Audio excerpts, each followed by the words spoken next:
Hello cute people, আসসালামু আলাইকুম। আপনারা সবাই আশা করি অনেক ভালো আছেন। আজকে আপনাদের সাথে আরও একটি নতুন ব্লগ ভিডিও শেয়ার করব, যেটা আজকে অনেক দিন আগের ভিডিও, বলতে গেলে পুরো প্রায় 1 মাস আগের ভিডিও। আসলে আমি কেন এরকম বলেন তো বন্ধুরা, যে একটা ব্লগ ভিডিও আপলোড করলে যে 1 মাস পরে আপলোড দিই, এত বিজি থাকি আমি, বোঝাই যায় না। তো এই ব্লগ ভিডিওটা দেখলাম অনেক দিনের আগের পরে আছে, যেটা হচ্ছে আমি ঈদ করার জন্য, আলহামদুলিল্লাহ ঈদ করার জন্য ঢাকা থেকে আমি আমাদের রাঙ্গুনিয়া চট্টগ্রামে যাই আর কি। তো দেখেন বন্ধুরা, ঈদ তো পুরো চলেই গেল, সেই কোনো খবর নাই। আর আজকে পুরো 1 মাস পরে আমি সেই ব্লগটা আপলোড দিচ্ছি, ভয়েস দিচ্ছি। তো বুঝতে তো পারতেছেন। তো আজকে তো আপনারা দেখেই বুঝেই নিয়েছেন যে আজকে আমি ট্রেনেই করেই যাব। আসলে আমার ট্রেন জার্নি অনেক ভালো লাগে। হ্যাঁ, ভালো লাগে বলতে, আমি এর আগে কখনো ট্রেন জার্নি করি নাই, বাট প্রথমবারই করে কিন্তু আমার অনেক ভালো লেগেছে, আবার একটা দিক দিয়ে খারাপও লেগেছে। তো সেটা আপনাদের ভিডিওতে বলবো।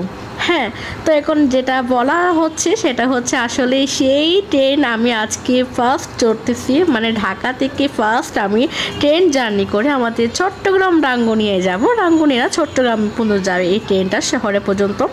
তো বলতে গেলে কিন্তু এই ট্রেনটা আমি ফার্স্ট চড়তেছি, কিন্তু এর আগে একবার চড়েছিলাম যখন আমি খুব ছোট্ট ছিলাম, আমার বয়স যখন ধরতে গেলে এই 3 বছর হবে মনে হয়।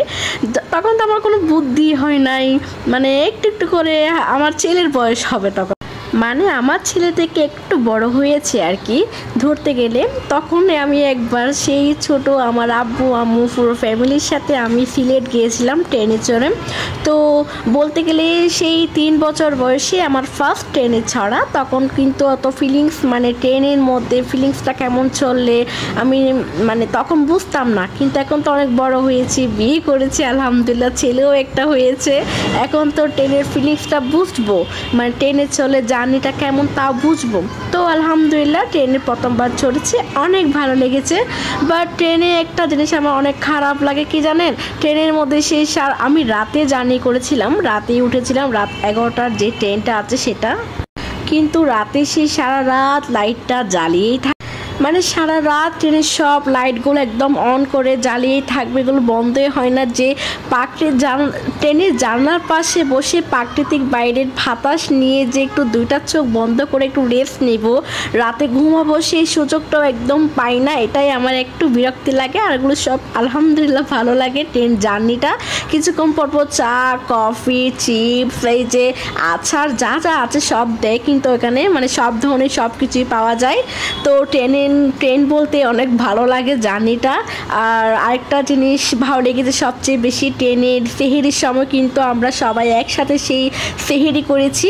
তো আমরা কিন্তু ওটার আগে 2টা বিরিয়ানি প্যাকেট নিয়ে উঠে যাই যে সেহেরি করার জন্য। তো একসাথে সবাই সেহেরি করছি, মজা করছি, এটাই ট্রেন জার্নি। হ্যাঁ, তো আপনাদের মধ্যে শেয়ার করলাম ট্রেন জার্নিটা, কার কেমন লেগেছে অবশ্যই কমেন্ট করে জানাবেন। তো ভিডিওটি আজকের মধ্যে এখানেই শেষ করলাম। আর ভিডিওর শেষে আপনাদের মাঝে আমি আমার ট্রেনের জার্নির মধ্যে কিছু নাইস মোমেন্ট এবং পিকচার আপনাদের মধ্যে শেয়ার করেছি।